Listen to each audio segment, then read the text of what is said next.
Engkau gembala yang baik, kau menuntun hidupku dan bawaku ke air tenang, menyegarkan jiwaku. Kehidupan kita dan tempat perlindungan kepada Allah ini dan dia sebagai kepala. Efesus 5 ayat 22 sampai dengan ayat 24. Efesus 5 ayat 22 sampai dengan ayat 24. Demikian firman Tuhan. Kasih Kristus adalah dasar hidup suami istri. Ya. Hai istri, tunduklah kepada suamimu seperti kepada Tuhan. Tuhan, terus Karena suami adalah kepala istri. kepala, terus Sama seperti Kristus adalah kepala jemaat. Kristus adalah kepala jemaat. Dialah yang menyelamatkan tubuh. Yang menyelamatkan tubuh. Ayat 24. Karena itu sebagaimana jemaat tunduk kepada Kristus, Ya, demikian juga istri kepada suami dalam segala sesuatu. puji Tuhan. Kristus adalah kepala jemaat. Dialah yang menyelamatkan tubuh. Jadi sudah selayaknya kita mengucap syukur kepada Tuhan sebab Kristus telah diberikan kepada jemaat sebagai kepala, dengan lain kata sebagai penyelamat, sehingga gereja Tuhan yang adalah tubuhnya diselamatkan. Amin, saudara. Amin. Berarti kalau tubuh tidak menempatkan Kristus sebagai kepala, maka gereja Tuhan yang adalah tubuhnya binasa. Haleluya. Puji Tuhan. Haleluya. Pada minggu yang lalu, supaya gereja Tuhan mendapatkan keselamatan, maka sudah seharusnya terlebih dahulu gereja Tuhan mendahulukan dirinya di dalam ketundukannya kepada Kristus sebagai kepala. Minggu lalu telah saya sampaikan. Sekarang kita lanjut mengenai Kristus kepala. Dia yang menyelamatkan tubuhnya. Puji Tuhan. Sebaliknya, kalau gereja Tuhan tidak menempatkan Kristus sebagai kepala, maka gereja Tuhan yang adalah tubuhnya pasti binasa, tidak bisa pindah. Pasti binasa, tidak bisa pindah. Matius 8 ayat 20. Injil Matius 8 ayat 20.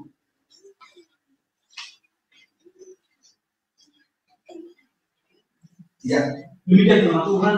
Hal mengikut Yesus. Yesus berkata kepadanya, Ya, serigala mempunyai dia serigala mempunyai liang, dan burung mempunyai sarang, burung mempunyai sarang. tetapi anak manusia tidak mempunyai tempat untuk meletakkan kepalanya. Puji Tuhan. Kalau tubuh tidak menempatkan Kristus sebagai kepala, maka tubuh menjadi liangnya serigala dan sarangnya burung. Artinya yang menjadi kepala adalah roh jahat dan roh najis. Puji Tuhan. Serigala adalah gambaran dari roh jahat, sedangkan burung adalah gambaran dari roh najis. Puji Tuhan. Jadi kalau gereja Tuhan tidak menempatkan Kristus sebagai kepala, maka yang menjadi kepala adalah roh jahat dan roh najis. Sebab serigala itu adalah gambaran dari roh jahat, sedangkan burung adalah gambaran dari roh najis. Jadi sangat merugikan kita tentunya. Jadi, kalau roh jahat dan roh najis yang menjadi kepala, ya pasti gereja Tuhan binasa. Haleluya. Puji Tuhan. Haleluya. Jadi sekali lagi saya tandaskan, dari tempat ini saya tandaskan, selayaknya kita bersyukur kepada Tuhan karena Kristus telah diberikan kepada sidang jemaat sebagai kepala. Dialah yang menyelamatkan tubuh. Haleluya. Puji Tuhan. Kristus kepala, dia yang menyelamatkan tubuh. Sekarang kita akan perhatikan tentang serigala. Tentang serigala menunjuk roh jahat. Tentang serigala menunjuk roh jahat. Selanjutnya kita akan melihat pekerjaan dari serigala. Tentang serigala menunjuk roh jahat. Selanjutnya kita akan melihat pekerjaan dari serigala. Injil Yohanes 10 ayat 12.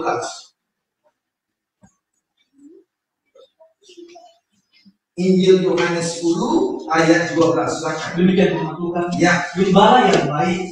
Sedangkan seorang upahan yang bukan gembala dan yang bukan pemilik domba-domba itu sendiri, ketika melihat serigala datang, meninggalkan domba-domba itu, lalu lari, sehingga serigala yang menangkap dan mencerai-beraikan domba-domba itu. Pekerjaan dari serigala adalah menerkam dan mencerai-beraikan domba-domba, sehingga domba-domba itu menjadi liar, tidak tergembala. Pendeknya, pekerjaan dari serigala adalah merusak penggembalaan. Itu pekerjaan dari serigala, merusak penggembalaan. Sekarang kita lihat dulu keadaan domba-domba saat liar. Keadaan domba saat liar. Ayat 39. Ayat 39, ayat 10 sampai dengan ayat 11.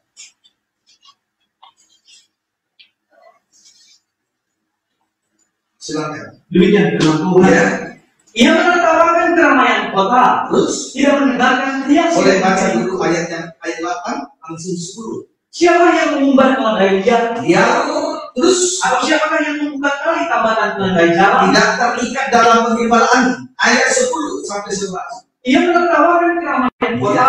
Ya, ini keadaan kalau liar tidak tergembala, menertawakan keramaian kota. Terus Tidak mendengarkan teriak si pengiring. terus Ia menjelajah gunung-gunung pada ia rumputnya menjelajah gunung-gunung pada rumputnya. dan mencari apa saja yang hijau. Puji Tuhan. Keadaan liar tidak tergembala. Satu, ia menertawakan keramaian kota. Artinya, tidak menghargai ibadah dan pelayanan. Tidak menghargai ibadah dan pelayanan. Tandanya, tidak mendengar teriak si pengiring. Artinya, tidak mendengar suara gembala. Atau tidak dengar-dengaran terhadap firman penggembala. Dua, ia menjelajah gunung-gunung pada rumputnya. Artinya, tidak menetap di dalam satu kandang penggembalaan. Tandanya, mencari apa saja yang hijau. Artinya, membenarkan semua ajaran. Dari tempat ini dan malam ini saya tandaskan kepada sidang jemaat, serta kepada seluruh para pemirsa, hamba-hamba Tuhan, umat Tuhan yang sedang mengikuti pemberitaan firman Tuhan. Di mana pun Anda berada, tidak semua pemberitaan firman kita. Tidak semua ajaran itu dibenarkan. Kiranya dapat dipahami dengan baik. Haleluya. Puji Tuhan. Jadi yang kedua, ia menjelajah gunung pada rumputnya. Artinya tidak menetap di dalam satu kandang penggembalaan. Tandanya mencari apa saja yang hijau. Artinya membenarkan semua ajaran. Tetapi malam ini saya tandaskan tanpa ragu-ragu dan semua ajaran dibenarkan. Kiranya dapat dipahami dengan baik. Mari kita lihat lebih jauh tentang serigala. Matius 7 ayat 15.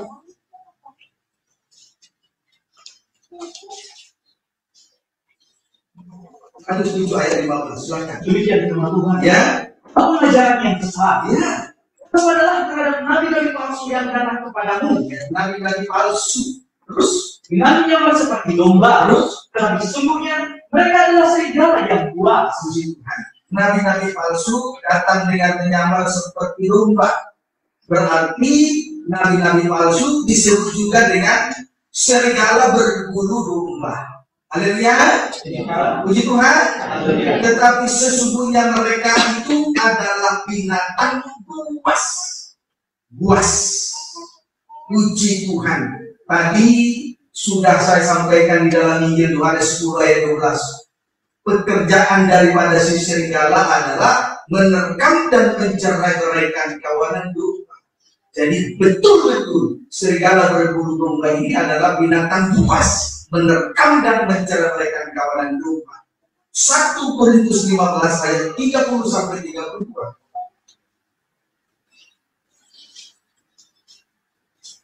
1 Korintus 15 ayat 30 sampai 32. Demikian firman Tuhan. Ya. Dan kami juga, Ya. mengapakah kami setiap saat membawa diri kami dalam bahaya? Ya. Saudara-saudara, tiap-tiap hari aku berhadapan dengan malu. Ini berbicara dimulai dari ayat 12 sampai dengan ayat 39. itu berbicara tentang pengalaman Yesus, pengalaman kematian dan kebangkitan Yesus Kristus. Lalu diuraikan, dijelaskan kembali oleh Rasul Paulus kepada sidang jemaat di Korintus pada ayat 30 sampai dengan ayat 32. Silakan.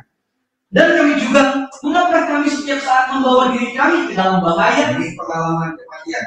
Terus, saudara-saudara, ya, tiap-tiap hari aku berhadapan dengan maut. Ya, betul-betul pengalaman kematian. Terus, demi kebanggaanku akan kamu dalam Kristus Yesus kita. Ya, aku katakan bahwa hal ini benar. Pengalaman kematian daripada Rasul Paulus itu tidak palsu, saudara. Kalau kematian yang tidak palsu, pasti kebangkitannya tidak palsu. Haleluya, puji Tuhan. Terus baca. Kalau hanya berdasarkan pertimbangan manusia saja, ya, aku telah berjuang melawan binatang buas di Efesus. Binatang buas, serigala berbulu domba. Terus, apa gunanya hal itu bagiku? Apa? Terus, jika orang mati tidak dibangkitkan, maka marilah kita makan dan minum, sebab besok kita mati. Puji Tuhan. Di sini kita melihat Rasul Paulus telah berjuang melawan binatang buas di Efesus demi sidang jemaat di Efesus. Puji Tuhan. Dan ini juga tugas saya sebagai hamba Tuhan yang sudah menerima jabatan gembala, harus berjuang melawan binatang buas. Itulah serigala berbulu domba. Amin, saudara. Supaya penggembalaan ini tidak dirusak, supaya sidang jemaat tidak liar, tidak menyebar kemana-mana, tidak beribadah di seluruh tempat, tetapi harus menetap di dalam satu kandang penggembalaan. Haleluya, puji Tuhan. Haleluya. Kemudian Rasul Paulus melakukan perjuangan itu bukan atas dasar pertimbangan manusia, tetapi karena Yesus telah mengorbankan dirinya di atas kayu salib. Darahnya tercurah untuk menebus dosa manusia sehingga menjadi milik kepunyaannya. Itu dasarnya untuk berjuang melawan binatang buas di Efesus. Karena Yesus telah mencurahkan darahnya di atas kayu salib untuk menebus kehidupan kita dan akhirnya menjadi milik kepunyaannya. Kita ini menjadi milik kepunyaan Allah karena sudah dibayar dengan harga yang mahal. Darah yang tak bernoda, tak bercacat, seperti darah domba yang tak bercacat, tak bernoda. Puji Tuhan, sehingga kita semua menjadi milik kepunyaan. Itu sebabnya tadi Rasul Paulus berkata, saudaraku, saya melakukan ini tidak berdasarkan pertimbangan manusia saja. Aku telah berjuang melawan binatang buas di Efesus. Tetapi karena Yesus telah mati di atas kayu salib, darahnya tercurah atas kita, dan kita menjadi milik kepunyaannya. Amin, saudaraku. Amin. Puji Tuhan. Haleluya. Kiranya dapat dipahami dengan baik. Kisah Rasul 20 ayat 28. Kisah Rasul 20 ayat yang ke-28. Demikian firman Tuhan. Ya. Karena itu Baca perikopnya dulu, terbaca dulu. Perpisahan Paulus dengan para penatua jemaat Efesus. Supaya jelas ini soal jemaat Efesus. Baca terus ayat yang ke-20, ayat 28 terlebih dahulu. Karena itu jagalah dirimu dan jagalah seluruh kawanan. Ya. Karena kamulah yang ditetapkan Roh Kudus menjadi pemimpin untuk menggembalakan jemaat Allah yang diperolehnya dengan darah anaknya sendiri. Sidang jemaat di Efesus jelas diperoleh dengan darah anak domba Allah yang telah disembelih. Jemaat, saya dan saudara diperoleh oleh karena darah anak domba Allah, bukan karena apa-apa. Amin, saudaraku. Puji Tuhan. Dan malam ini kita ada menjadi satu kawanan dalam satu kandang penggembalaan dengan satu gembala, itu karena darah anak domba. Kita semua menjadi milik kepunyaan Allah karena darah anak domba. Kemurahan hati Tuhan saja. Haleluya. Puji Tuhan. Haleluya. Ayat 29 sampai 30. Aku tahu bahwa sesudah aku pergi, serigala-serigala yang ganas akan masuk ke tengah-tengah kamu, Ya, dan tidak akan menyayangkan kawanan itu. ya. Bahkan dari antara kamu sendiri akan muncul beberapa orang yang dengan ajaran palsu mereka berusaha menarik murid-murid dari jalan yang benar dan supaya mengikuti mereka. Puji Tuhan. Serigala-serigala yang ganas atau binatang buas, itulah guru-guru atau nabi-nabi palsu. Itulah guru-guru atau nabi-nabi palsu. Sebetulnya mereka itu tidak akan menyayangkan domba. Artinya tidak peduli dengan keselamatan jiwa-jiwa. Coba ulangi dulu baca ayat 29. Aku tahu bahwa sesudah aku pergi, Ya, serigala-serigala yang ganas akan masuk serigala yang ganas, binatang buas, terus akan masuk ke tengah-tengah kamu, ya, dan tidak akan menyayangkan kawanan. baca ayat 30 lagi. Nanti tidak menyayangkan kawanan itu, ayat 30. Bahkan dari antara kamu sendiri akan muncul beberapa orang yang dengan ajaran palsu mereka Guru-guru palsu, puji Tuhan. Dari serigala-serigala yang ganas atau binatang-binatang buas, itulah guru-guru atau nabi-nabi palsu. Sebetulnya mereka itu tidak akan menyayangkan kawanan domba. Artinya tidak peduli dengan keselamatan jiwa-jiwa. Tetapi malam ini Tuhan peduli dengan jiwa saya, dengan jiwa kita sekaliannya. Haleluya. Puji Tuhan. Haleluya. Kiranya dapat dipahami dengan baik. Dan akhirnya pun, saudaraku, oleh karena binatang buas ini, serigala berbulu domba itulah guru-guru atau nabi-nabi palsu. Oleh karena mereka itu, jemaat di Efesus akhirnya meninggalkan kasih yang semula. Jadi berbahaya sekali. Guru-guru palsu, nabi-nabi palsu itu betul-betul adalah binatang buas. Maka kalau sidang jemaat tidak sungguh-sungguh tergembala di dalam satu kandang penggembalaan dengan satu gembala, maka sama seperti dalam kitab Ayub, naik kepada setiap gunung-gunung, menjelajah gunung-gunung dan mencari apa saja yang hidup. Tidak semua ajaran benar. Tidak semua ajaran benar. Kiranya dapat dipahami dengan baik. Haleluya. Puji Tuhan. Haleluya. Dan akhirnya oleh karena binatang buas, serigala berbulu domba, itulah nabi-nabi guru dan nabi-nabi palsu itu, sidang jemaat di Efesus meninggalkan kasih yang semula. Sejenak kita lihat dulu dalam Wahyu pasal yang kedua ayat yang keempat.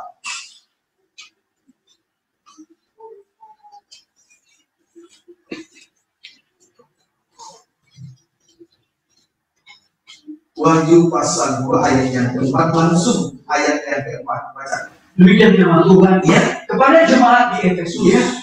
Namun demikian aku mencela engkau. Aku mencela engkau. Kenapa? Karena engkau telah meninggalkan kasihmu yang semula. Sidang jemaat di Efesus akhirnya kehilangan kasih mula. Puji Tuhan.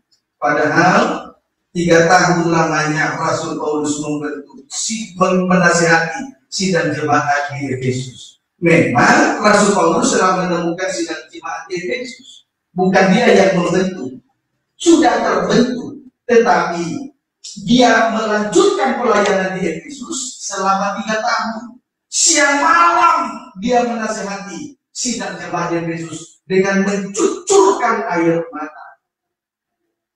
Puji Tuhan. Tetapi akhirnya sidang jemaat di Efesus, pelayanan atau penggembalaan dari sidang jemaat di Efesus meninggalkan kasih mula-mula. Sangat tragis sekali. Haleluya. Puji Tuhan. Haleluya. Ayat 2 dan 3. Kita lihat dulu. Ayat 2 dan 3. Aku tahu segala pekerjaanmu. Ya, boleh baca satu. Tuliskanlah kepada mereka jemaat di Efesus. Ya, jadi sidang jemaat di Efesus adalah sidang jemaat yang pertama kali dikoreksi oleh Tuhan.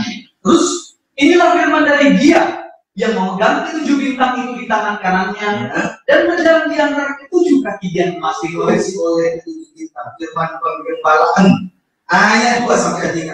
Aku tahu segala pekerjaanmu, Iya, baik jeripayahmu jeripayahmu maupun maupun kekagumanmu. Terus aku tahu bahwa engkau tidak dapat sabar terhadap orang-orang jahat, ya, bahwa engkau telah mencobai mereka yang menyebut dirinya rasul, ya, tetapi yang sebenarnya tidak demikian. tetapi sebenarnya tidak demikian. Tidak seperti sadar. Terus Bahwa engkau telah mendapati mereka pendusta, kemudian oleh kebenaran yang mereka punya terlihat bahwa jemaat yang lain pendusta. Terus dan engkau tetap sabar ya, dan menderita oleh karena namaku, terus dan engkau tidak menolak puji Tuhan.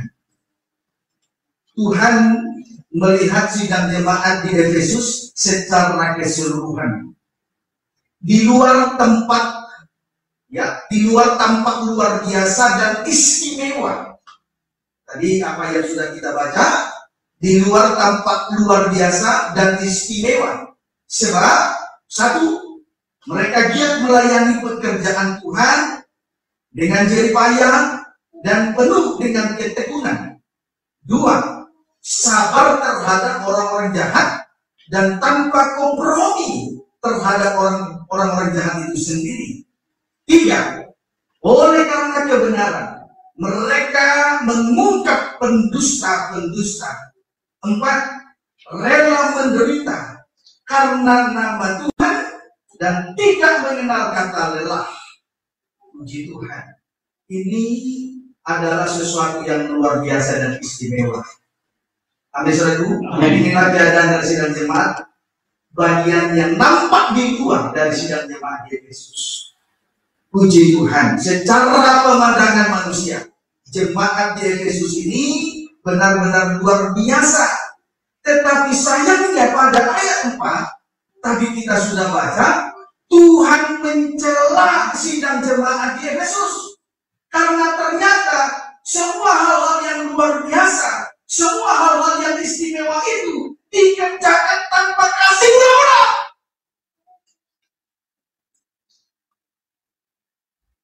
Semua dikerjakan tanpa kasih mula-mula. Luar biasa dan sungguh istimewa. Tapi ternyata mereka melakukan itu tanpa kasih mula-mula. Haleluya. Puji Tuhan. Dapat dipahami ya? Puji Tuhan. Sidang jemaat juga bisa saja melakukan hal yang sama tanpa dimotori oleh kasih mula-mula. Mungkin karena gengsi, mungkin karena ambisi, mungkin untuk ketenaran, untuk hormat, pendek yang mencari puji-pujian untuk diri sendiri. Bisa saja. Tetapi tidak ada artinya. Tuhan mencela sidang jemaat di Efesus. Inilah resiko yang terjadi. Kalau serigala menjadi kepala, kalau tubuh tidak menempatkan Kristus sebagai kepala, resikonya maka serigala, roh jahat yang menjadi kepala. Akhirnya seperti sidang jemaat kehilangan kasih mula-mula. Malam ini kita diukur oleh firman Allah. Maka memang kita harus tetap bercermin kepada firman Allah. Tidak boleh bercermin kepada manusia. Apalagi kepada diri sendiri. Supaya kita bisa mengerti seperti apa kehidupan saya, kehidupan kita semua sebagai imam-imam dan sidang jemaat dan Cipro. Apa dasar kita melakukan itu semua? Mungkin bisa saja. Tapi kalau motornya karena gengsi, untuk mencari puji-pujian, untuk mencari hormat, Tuhan mencela. Kiranya dapat dipahami dengan baik. Amin, saudaraku. Wahyu 2 ayat yang kelima. Sebab itu ingatlah betapa dalamnya engkau telah jatuh. Bagaimana? Engkau melakukan ini semua karena apa? Imam-imam melakukan ini semua karena siapa? Mencari hormat, mencari puji-pujian, ketenaran. Tuhan mencela. Tuhan mencela. Sebentar lagi kita ke Sumatera. Kita lakukan ini semua dengan pengorbanan, betul. Tapi untuk apa? Motornya apa? Bisa, dengan pengorbanan bisa. Tapi motornya apa? Puji Tuhan. Ayat yang kelima. Sebab itu ingatlah betapa dalamnya engkau telah jatuh. Ya. Terus bertobatlah dan dan lakukanlah lagi apa yang semula engkau lakukan. ya, kembali kepada kasih semula. Terus Jika tidak demikian, aku akan datang kepadamu ya, dan aku akan mengambil kaki kakimu dari tempatnya. Kalau engkau tidak bertobat. puji Tuhan. Selanjutnya pada ayat yang kelima Tuhan berkata, betapa dalamnya engkau telah jatuh. Jadi kejatuhan daripada sidang jemaat GTS ini bukan main-main. Ini kejatuhan yang sangat dalam. Kalau orang dunia melakukan kesalahan, dia terjatuh ke dalam dosa, itu hal yang luar biasa, hal yang biasa. Tetapi kalau imam-imam yang suka dan imam-imam kita ditebus dan akhirnya dijadikan suatu kerajaan, dan imam-imam bagi apa? Untuk memerintah sebagai raja di bumi. Namun di dalam melayaninya, dalam melayani Tuhan, oleh karena ambisi, ini kejatuhan yang amat dalam. Kalau orang dunia, saudaraku, melakukan sesuatu karena ambisi, itu lumrah saja. Tetapi ingat, kita ini menjadi miliknya karena ditebus oleh darah. Tadinya menjadi suatu kerajaan, itu merupakan suatu kedudukan yang sangat tinggi dan istimewa, dan menjadi imam-imam bagi Allah untuk memerintah sebagai raja di bumi, artinya terlepas dari perhambaan dosa. Tetapi kalau kita harus kembali kehilangan kasih mula, maka kejatuhan yang semacam ini adalah kejatuhan yang sangat dalam sekali, tidak boleh dianggap main-main. Maka selalu saya perhatikan semua sidang jemaat, terkhusus imam-imam yang melayani Tuhan.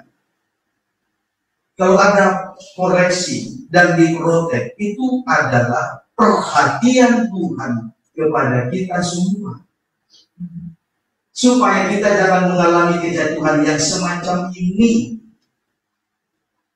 Haleluya, puji Tuhan, haleluya. Haleluya. Jangan sampai Tuhan ambil kaki dia dari tempatnya, artinya melayani, tetapi tidak menjadi kesaksian, tidak menjadi terang.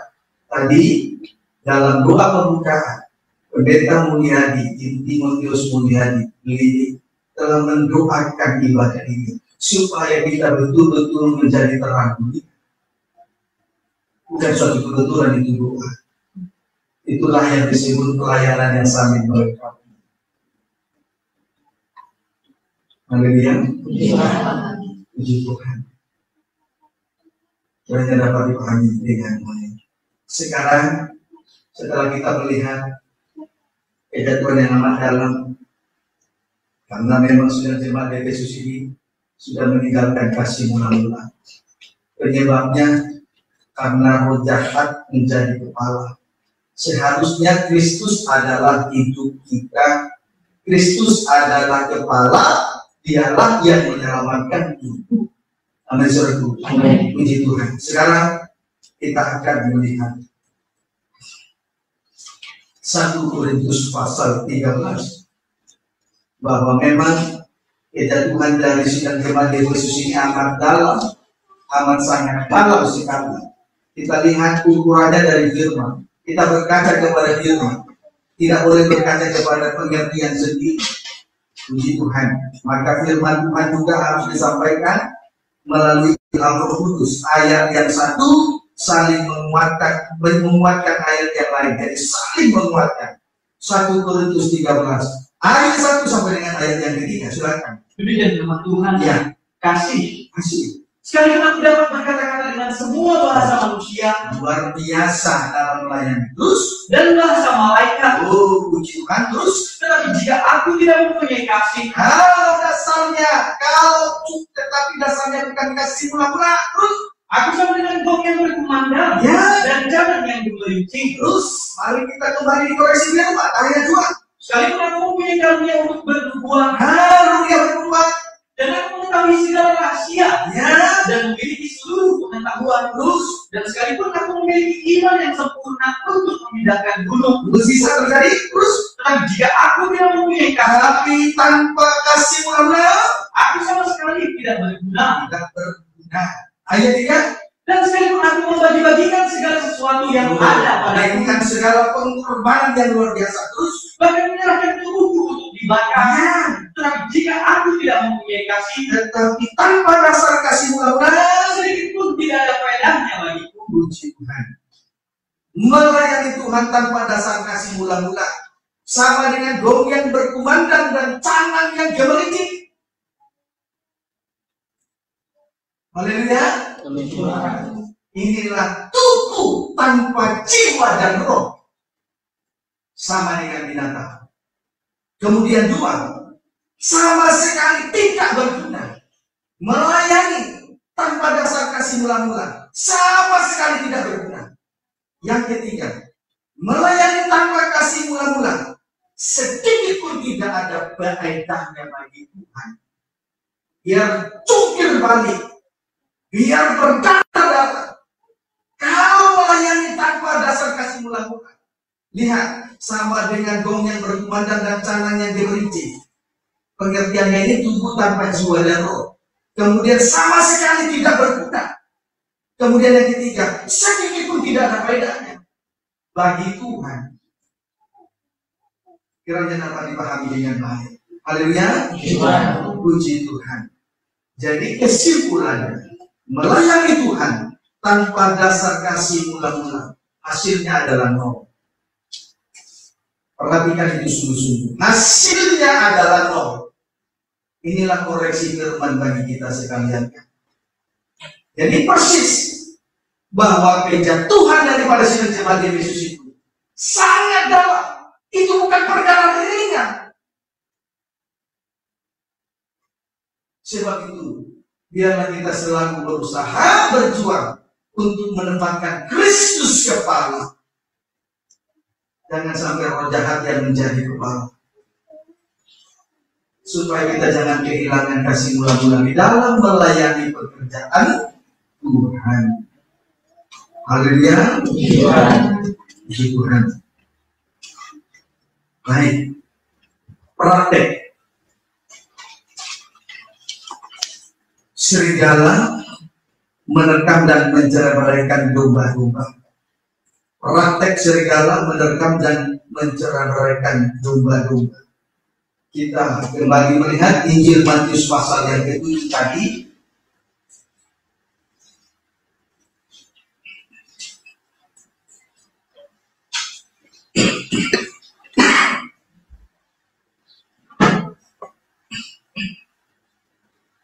Sebentar ya.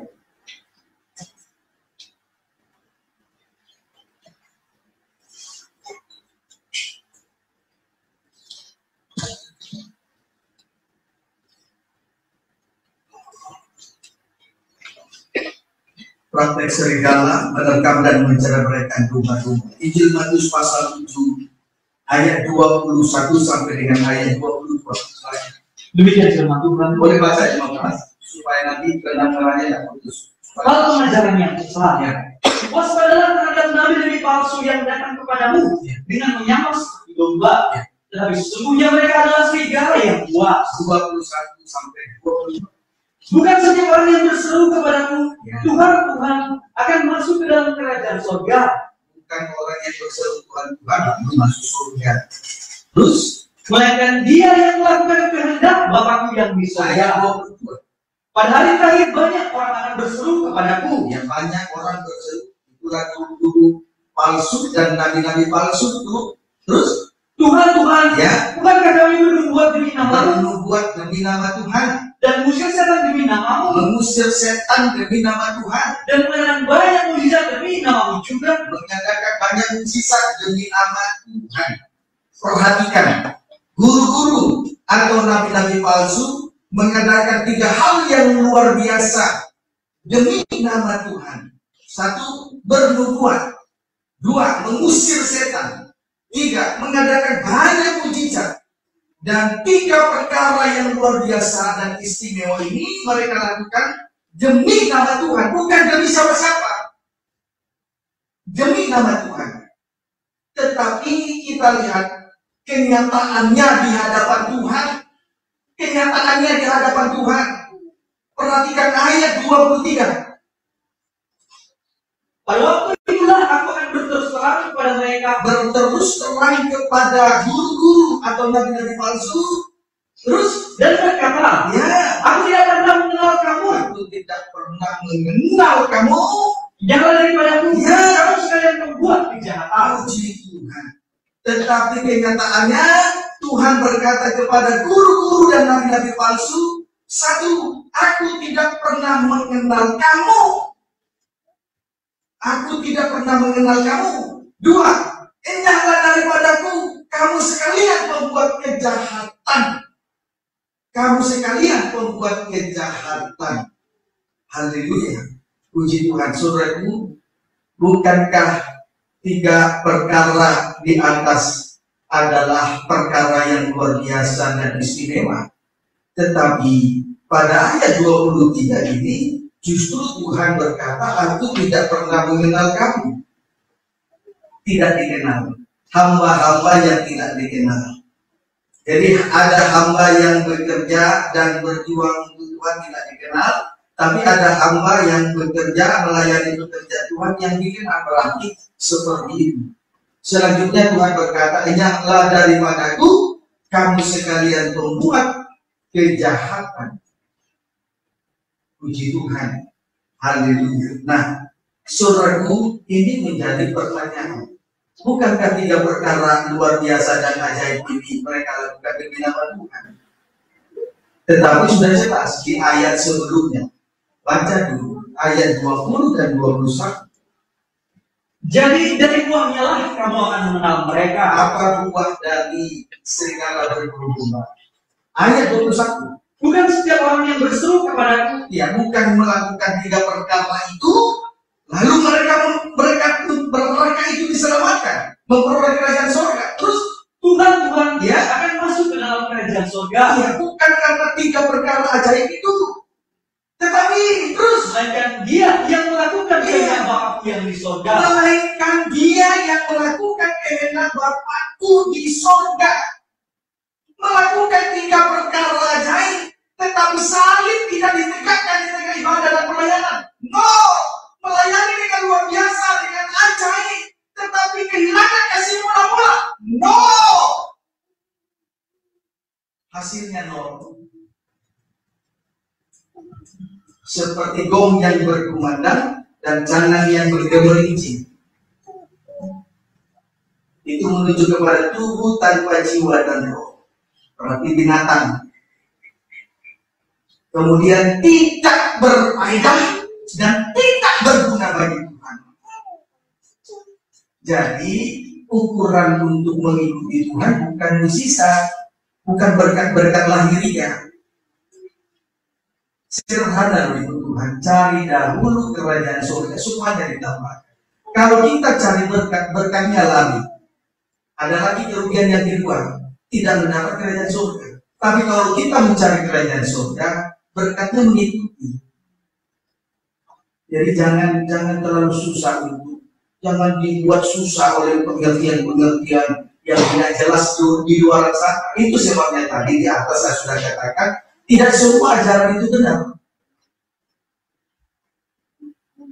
Dapat dimahami saudara? Tidak semua ajaran itu benar. Jadi jangan mau dipelintir dengan pengertian yang bodoh dan dangkal.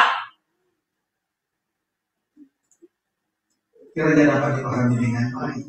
Ayo kita dikoreksi. Apa motor kita melayani Tuhan? Motornya apa? Kiranya dapat dipahami dengan baik. Amin, saudaraku. Puji Tuhan.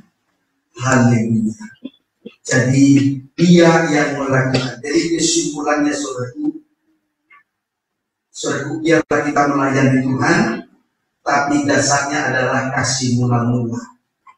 Dasar kita melayani adalah kasih mula-mula. Seperti Yesus, dia telah melakukan kehendak Bapa di surga. Sebagaimana dalam Injil Matius pasal 26 ayat 42. Boleh baca lagi itu Injil Matius 20. Ini ayat masanya ini.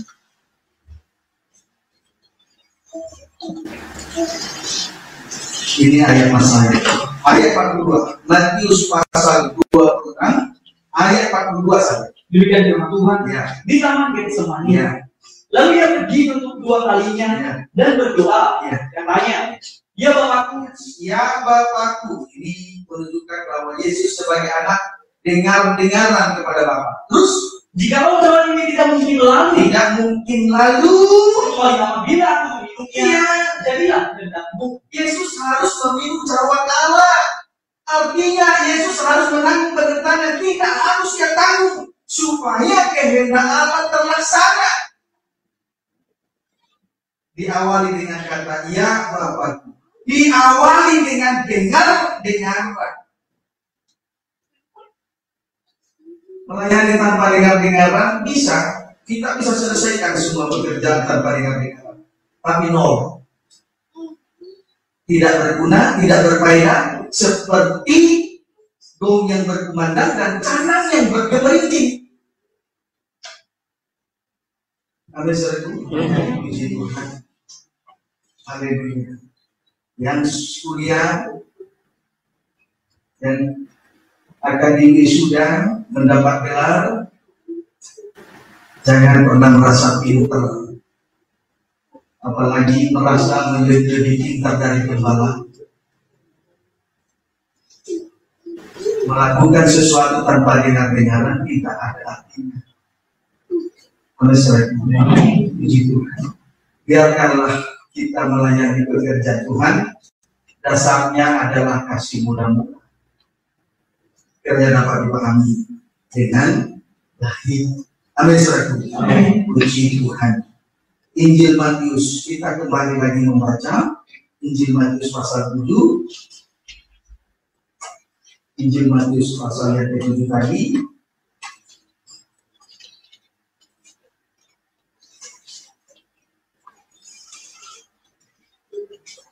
Ayat 16 dan 17. Demikian firman Tuhan. Ya. Dari buahnya lah kamu akan mengenal mereka. Boleh baca dulu ayat 20. Jadi dari buahnya lah kamu akan mengenal mereka. Ya, lalu kembali buahnya tadi kita sudah melihat mereka melakukan 3 perkara ajaib, tapi dasarnya bukan kasih mula-mula.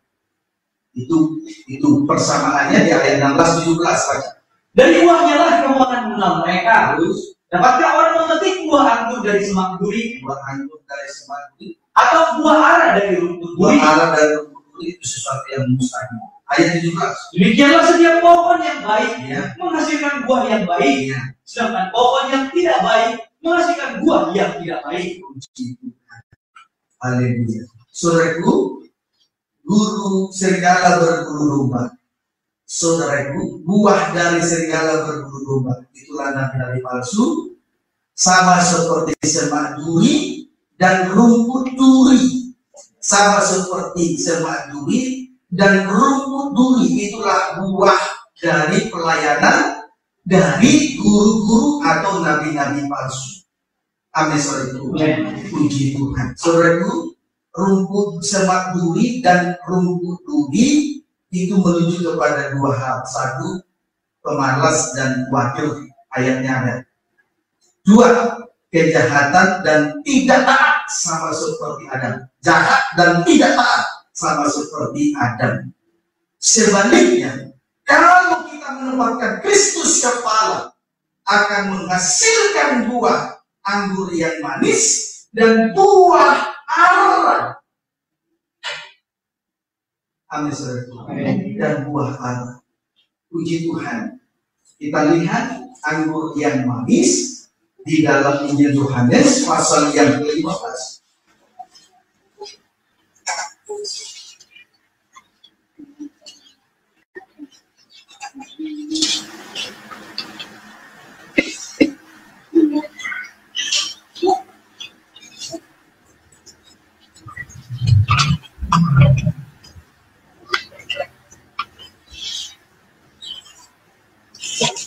Ya, boleh baca ayat 1 sampai dengan ayat yang ke-5. Demikianlah firman Tuhan. Ya. Pokok anggur yang benar. Ya. Akulah pokok anggur yang benar. Ya. Dan Bapakkulah pengusahanya. Ya. Yesus adalah pokok anggur yang benar. Dialah Kristus. Dialah kepala yang telah diberikan kepada sidang jemaat. Ayat 2. Setiap ranting padaku yang tidak berbuah dipotongnya. Ya. Dan setiap ranting yang berbuah dibersihkannya, Ya. supaya ia lebih banyak berbuah. Tuhan. Ayat 3. Kamu memang sudah bersih, Ya. karena firman yang telah kukatakan kepadamu. Puji Tuhan. Perhatikan ayat 4. Tinggal di dalam aku, Ya. dan aku di dalam kamu. Menempatkan Kristus kepala. Terus. Sama seperti ranting tidak dapat berbuah dari dirinya sendiri, Ya. kalau ia tidak tinggal pada pokok anggur. Ya. Ayat 5. Terus. Akulah pokok anggur, Ya. dan kamulah ranting-rantingnya. Ya. Dan siapa tinggal di dalam aku, dan aku di dalam dia, Ya. dia berbuah banyak. Puji Tuhan. Terus. Sebab di luar aku kamu tidak dapat berbuat Biarlah apa-apa. kita menempatkan Kristus sebagai kepala, supaya kita boleh menghasilkan buah anggur yang manis, dapat dicicipi dan dinikmati oleh Tuhan dalam setiap pelayanan pekerjaan Tuhan. Di luar Tuhan kita tidak bisa berbuat apa-apa. Sebab itu biar kita menempatkan Kristus kepala. Seperti ranting melekat pada pokok anggur yang manis. Kristus kepala. Amin, saudara.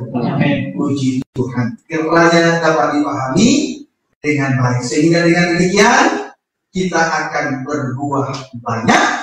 Berbuah seperti buah anggur yang manis. Sebaliknya ayat 6. Barang siapa tidak tinggal di dalam aku, Ya.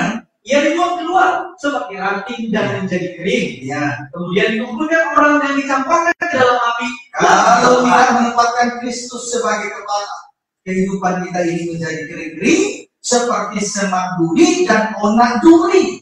Itu ayat 6. Ayat 7. Jika kamu tinggal di dalam aku, Ya. dan firman-Ku tinggal di dalam kamu, Ya.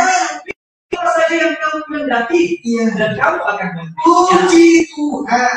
Kalau kita menempatkan Kristus kepala, kita akan menerima segala sesuatu. Haleluya.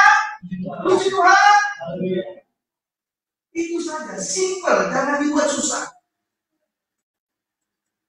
Kiranya dapat dipahami dengan baik. Puji Tuhan. Kemudian, saudaraku, ayat 15. Aku tidak menyebut kamu lagi hamba, sebab hamba tidak tahu apa yang diperbuat oleh tuannya. Ya, Tetapi aku menyebut kamu sahabat, menjadi sahabat pada akhirnya menjadi mempelai. Terus, karena aku telah memberitahukan kepada kamu Ya. segala sesuatu yang telah kudengar dari Bapakku. haleluya. Sampai akhirnya Tuhan menempatkan kita sebagai mempelai wanita Tuhan. Ayat 16. Bukan kamu yang memilih aku, Ya. tetapi akulah yang memilih kamu. Puji Tuhan. Ibaratnya laki-laki telah bertunangan dengan seorang perempuan. Berarti dia dulu yang berkorban. Itu orang yang dipilih. Amin, saudaraku. Amin. Kehidupan yang dipilih sudah ada tanda darah. Haleluya. Puji Tuhan.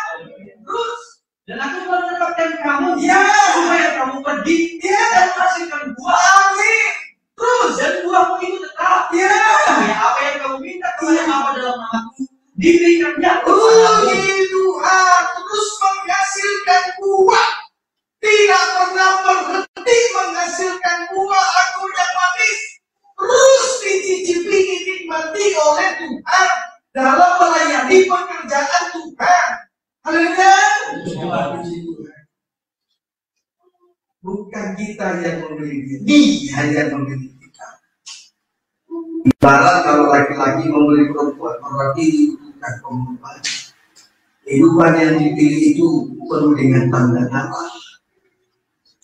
Sampai betul-betul kita menghasilkan buah anggur yang manis. Dan tidak pernah berhenti menghasilkan buah anggur yang manis. Biarlah kiranya kita terus menempatkan Kristus kepala. Kristus adalah hidup kita. Haleluya. Puji Tuhan. Terus inilah perintahku kepadamu, ya, kasihilah seorang akan yang lain. ya. Terus ulangi dulu ayat 16. Bukan kamu yang memilih aku, Ya. tetapi akulah yang memilih kamu. Terus Dan aku telah menetapkan kamu supaya kamu pergi ya, dan menghasilkan buah, ya, dan buahmu itu tetap. buah anggur yang manis itu tetap tidak berubah-ubah. Tetap menyukakan hati Tuhan. Kalau hati kita tetap menyukakan hati Tuhan seperti buah anggur yang manis yang dapat dicicipi dinikmati oleh Tuhan, maka hati kita tidak pernah menghasilkan buah yang asam. Oleh karena keonaran dan kelaliman, oleh karena kejahatan dan kenajisan, kiranya dapat dipahami dengan baik. Terus Supaya apa yang kamu minta kepada Bapa Ya. dalam namaku, ya, diberikannya kepadamu. semua masalah beres. Semua masalah beres. Semua masalah beres. Apa yang diminta diberikan oleh Bapa. Semua beres. Haleluya. Semua beres. Kalau Kristus kepala, semua beres. Tuhan Yesus memberkati kita semua.